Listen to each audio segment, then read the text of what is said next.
Unacademy. Let's crack it.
जी मीनाक्षी जी, अपनी legal journey board के साथ शेयर करिए। सर, मैंने 12th के बाद अपना लॉ में एडमिशन लिया था ग्रेटर नोएडा में लॉयड लॉ कॉलेज में। 2018 में मैंने वहाँ से लॉ कंप्लीट किया है।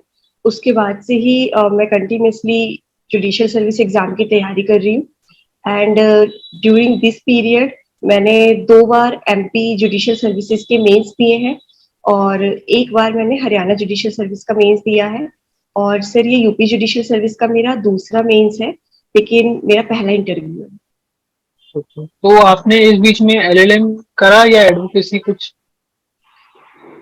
सर मैंने कुछ भी नहीं किया है, मैंने सिर्फ जुडिशियल सर्विस एग्जाम की ही आपने तैयारी की। बार काउंसिल में एनरोल भी नहीं कराया है?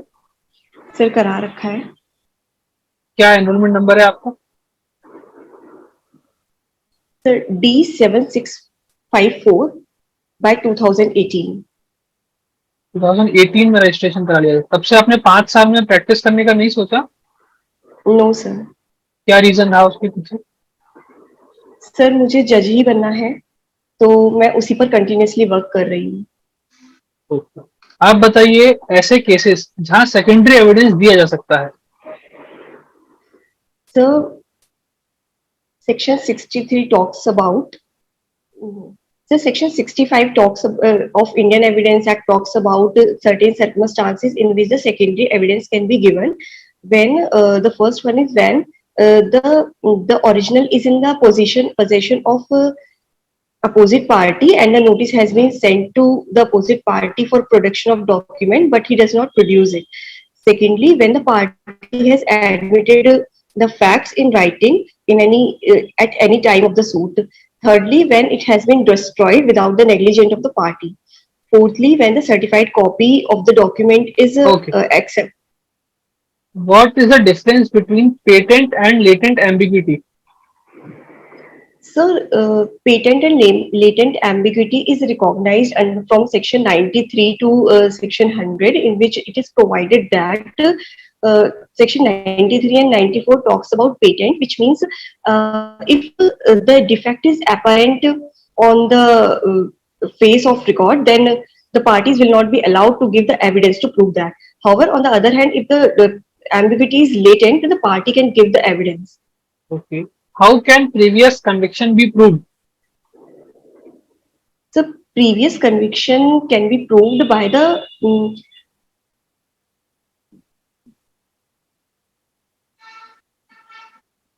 sorry sir. What are the contents of a decree?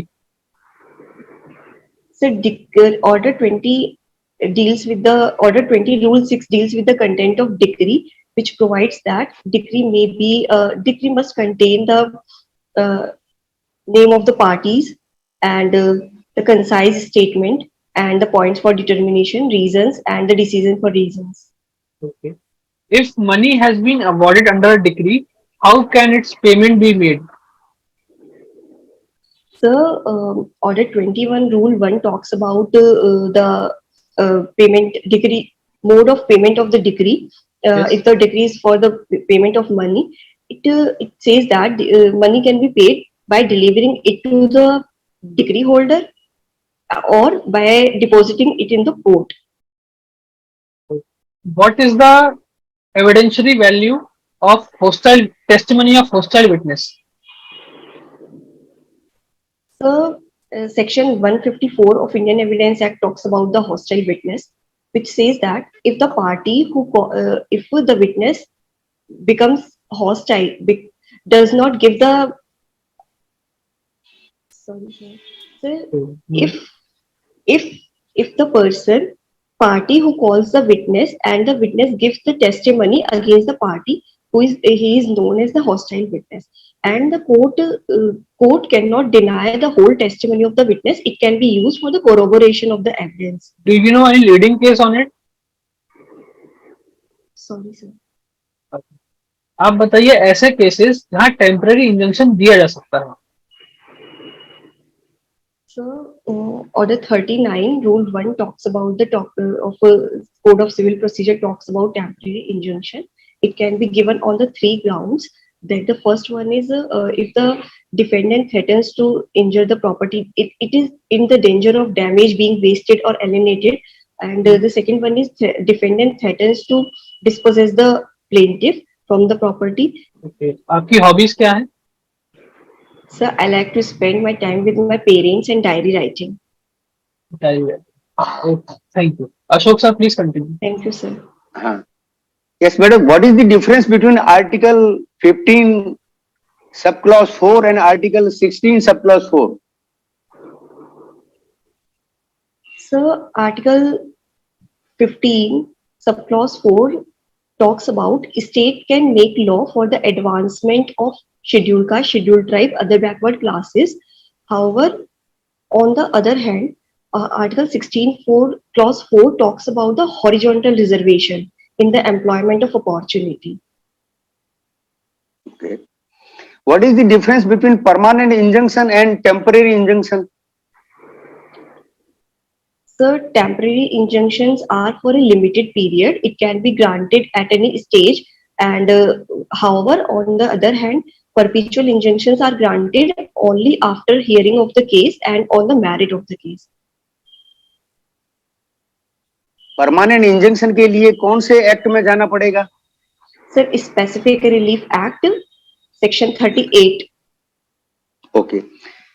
Manusmriti के अंदर मेंटेनेंस के लिए एक श्लोक है, वो श्लोक आपको याद है, ध्यान है?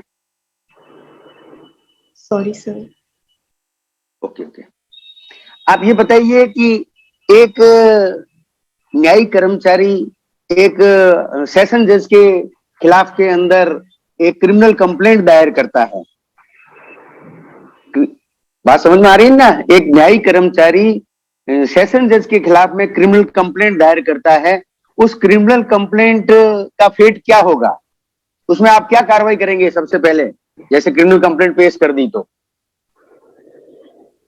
सर, अगर क्रिमिनल कंप्लेंट फाइल हुई है तो उसमें सबसे पहले मैं विटनेस के और कंप्लेनेंट के एविडेंसेस रिकॉर्ड करूंगी under section 200 of CRPC. Then अगर ये पब्लिक ऑफिसर के द्वारा हुई है तो उसमें एविडेंस को रिकॉर्ड करने की जरूरत नहीं है. एंड सर फिर मैं ये देखूंगी कि ये प्रॉपर कोर्ट के सामने आया है या नहीं आया है. अगर ये प्रॉपर कोर्ट के सामने है तो मैं इसे कंटिन्यू करूंगी 202 के अंदर. अगर सर ये प्रॉपर कोर्ट के सामने नहीं है तो मैं उसे डायरेक्ट करूंगी कि to go before the proper court with an endorsement to that effect. इस कंप्लेंट को खारिज करने के आपके पास में क्या ग्राउंड है? सर, अगर एविडेंस नहीं मिलते हैं कोई भी प्रिलिमिनरी इंक्वायरी करने के बाद तो एविडेंस इसको मैं खारिज कर दूंगी 203 के अंदर.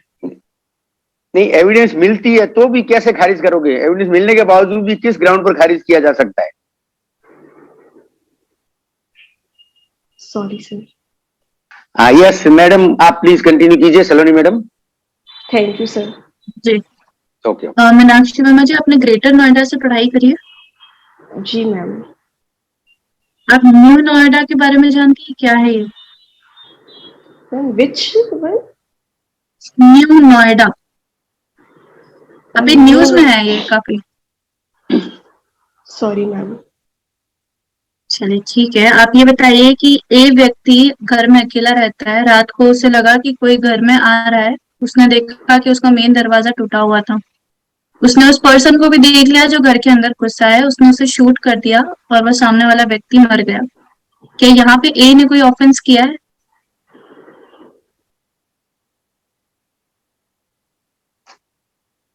रिपीट करूं मैं क्वेश्चन, ये आप समझ गए? Ma'am please repeat the question. ए घर में अकेला रहता है, उसे रात में कुछ आवाज आई, उसने देखा कि उसके घर का दरवाजा टूटा हुआ है और कोई एक पर्सन उसके घर में घुस रहा है। ए ने उस पर्सन को शूट कर दिया जिसकी वजह से वो पर्सन की डेथ हो गई।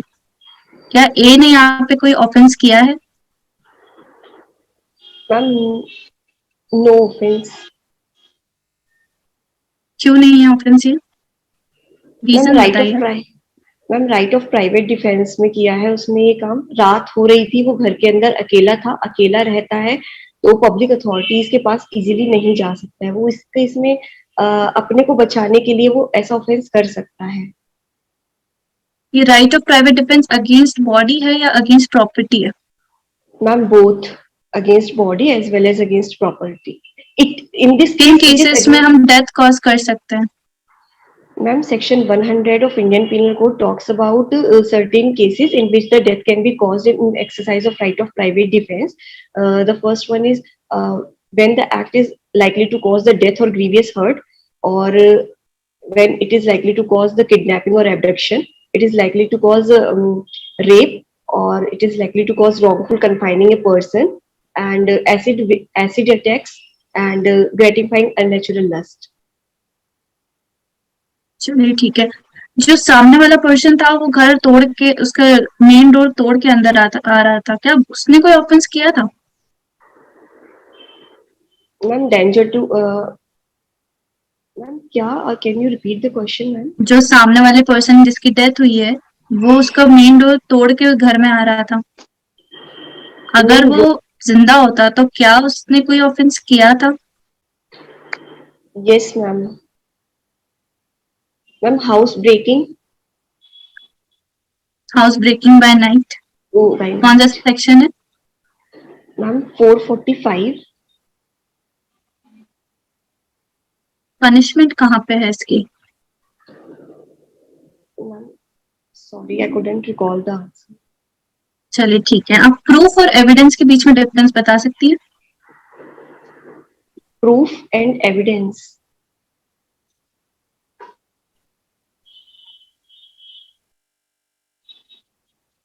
Sorry ma'am. अच्छा चलिए ठीक है, सेक्शन 148 ए सीपीसी क्या कहता है? Ma'am section 148 A CPC talks about the enlargement of time and 148 A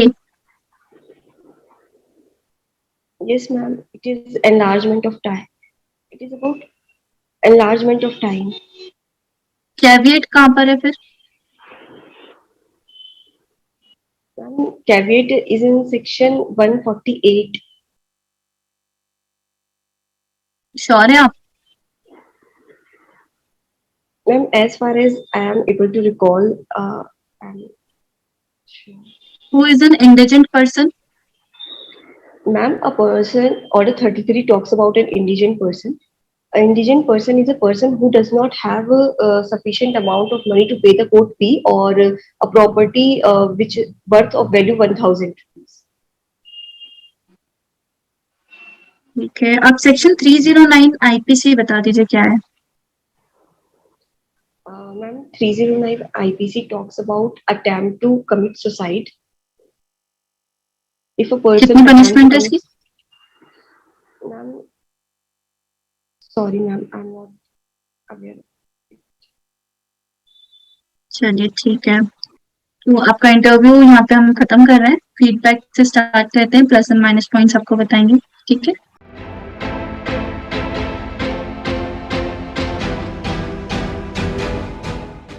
Ashok sir please. Yes madam, Yes. आपने जो आंसर दिए वो बहुत ही अच्छे आंसर दिए, आपने आर्टिकल 15(4) और 16(4) का डिफरेंस बहुत अच्छा बताया आपने परमानेंट इंजंक्शन और टेम्परेरी इंजंक्शन का भी डिफरेंस बहुत अच्छी तरह बताया।